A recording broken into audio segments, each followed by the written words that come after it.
Well, what I would like to talk about here are facts. And it turns out I sat down and put together some work, and I created a database of some 548 battles that Islam fought, jihad battles against classical civilization. And these aren't even all the battles. It really doesn't say much about Africa and India, Afghanistan and all that. It's primarily the battles against the classical civilization of Rome and Greece. So, 548 battles is a lot, and it's too much to even comprehend. So I created something which I call a dynamic battle map, in which you have a display of the Mediterranean, and a white dot means that this 20-year period, that's a new battle. So every time the screen changes, it's 20-year period. The colors white turn to red, and so you can see a history. This may seem a little confusing, but I think when you see it, you'll know exactly what I mean. And here it starts. Islam burst out of the Arabian Peninsula and immediately starts attacking the Middle East. And notice that it doesn't take long until they're crossing the Mediterranean and attacking southern France and Spain. Notice something here. Most people think of Islam, they think of Arabs, they think of desert. And yet here we see that Islam is projecting power throughout the Mediterranean. Notice how the little islands of the Mediterranean are getting hammered. The navy of Islam would attack coastal towns, kill, rob, rape, and then take slaves. So this whole battle map, as it unfolds, you're seeing slaves being taken. Over 1 million slaves were taken out of Europe into the Islamic world. That's something you don't think about much, but it's absolutely true. There were over 200 battles fought in Spain alone. And we also see, however, on the east coast in Turkey, that Islam is trying to break into Europe. Now, what's going to happen is, in Spain, this ongoing fight that lasted for 400 years, the Christians are going to push back the Muslims. But now then, what has happened over in the east is that Constantinople has fallen, and now then Eastern Europe is getting hammered. The jihad now comes to Eastern Europe. It's pushed out now of Spain.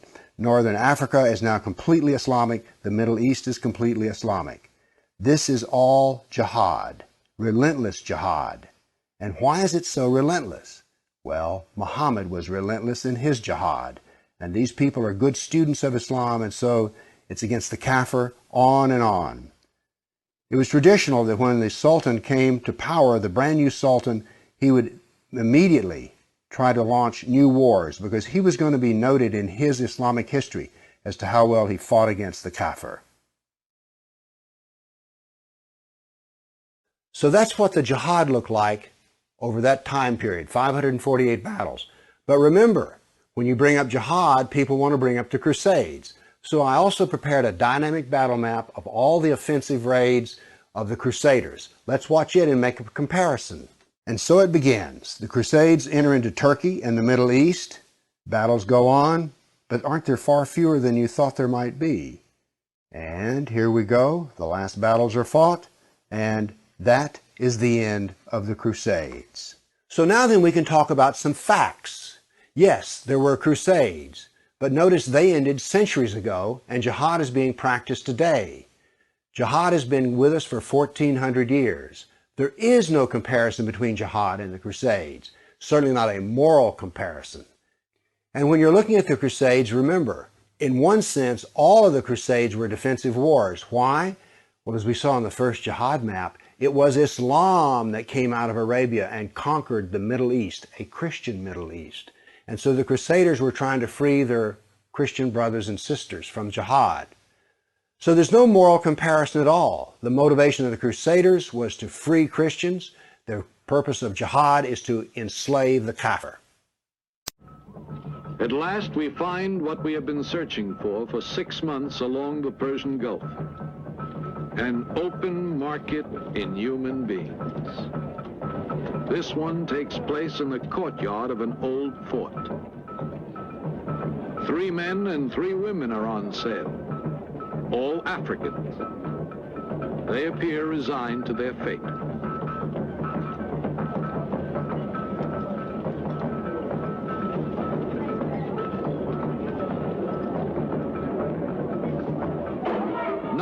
slaves come from black Africa. They can also be procured on the Arabian Peninsula. Sometimes all you have to do is organize a party, slaving parties.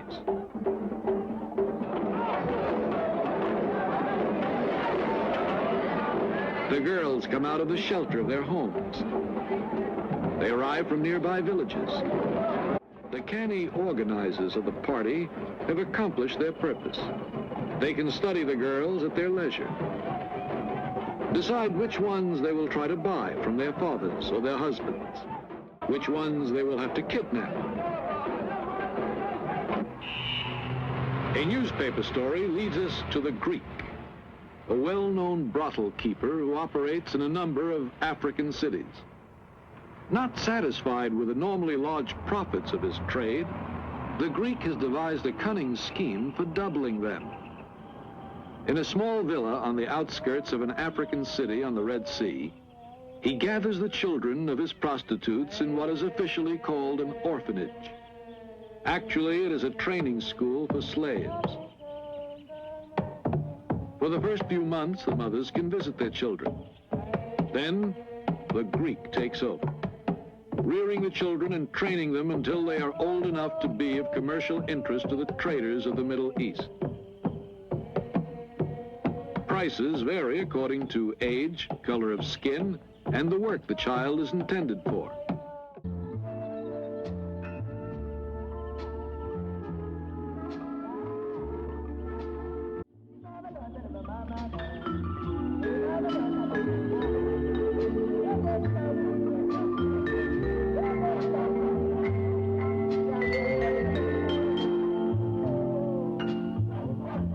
These little girls will eventually land either in a harem or in a brothel.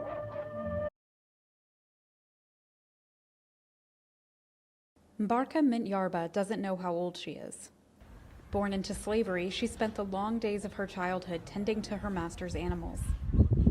Mother and the rest of her family lived in slavery too. Yarba is one of an unknown number of Mauritanians who have been freed from slavery.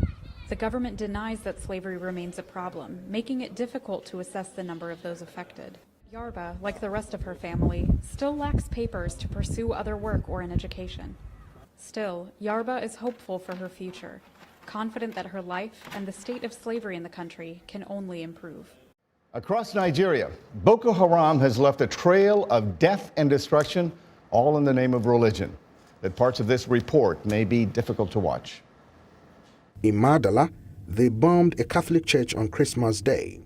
New developments this morning in the kidnapping of nearly 300 schoolgirls in Nigeria. The leader of the militant Islamist group responsible for their abduction appeared in a new video. As Deborah Pata reports, he's mocking the international campaign to free those girls. Video rant from Boko Haram leader Abubakar Shekau. Bring back our girls. Oh, bring back our army. Bring back our army. Jonathan, girl, Christian, bring back our army. Bring back our army refers to Boko Haram's demand for a prisoner swap in exchange for the kidnapped girls. Shekau, the group's leader, said the girls shouldn't have been in school. God instructed me to sell them. They are his properties and I will carry out his instructions. The Boko Haram videos obtained by VOA show them flogging a boy, executing an old disabled man, and chopping off hands during tribunals, all in the name of Allah. Allahu Akbar!